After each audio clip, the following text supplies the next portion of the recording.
I consider myself to be a conservative Christian, but to be honest, I don't use that term much because people assume I mean things that I don't mean.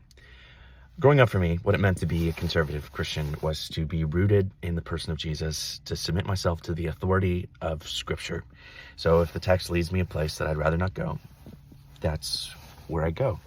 And that context matters. I don't pick and choose just one verse to prove my point or even just a chapter to prove my point. I read the whole thing in context.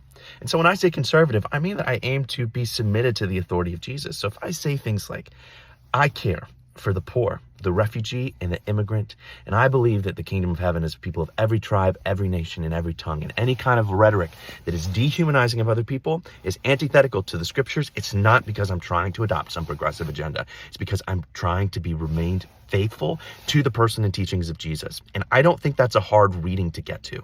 Throughout the scriptures, there's this inexplicable link between the love of God and love of neighbor. Every single human being is made in the image of God, deserving of dignity, value, and respect. Any type of rhetoric, regardless of how conservative Christian they pose it as, that is dehumanizing to other people is antithetical to the Bible. And you prove me wrong. Prove me wrong. You can't, but prove me wrong.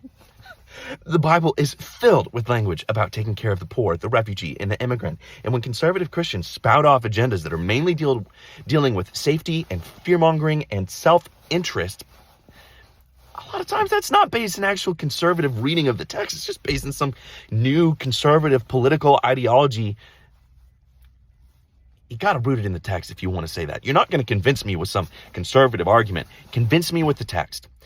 It's not hard to get there. There's a lot of people like me who are fed up with people claiming to be conservative Christians, but using the scriptures to prove their point. And honestly, using it in a so unconservative way.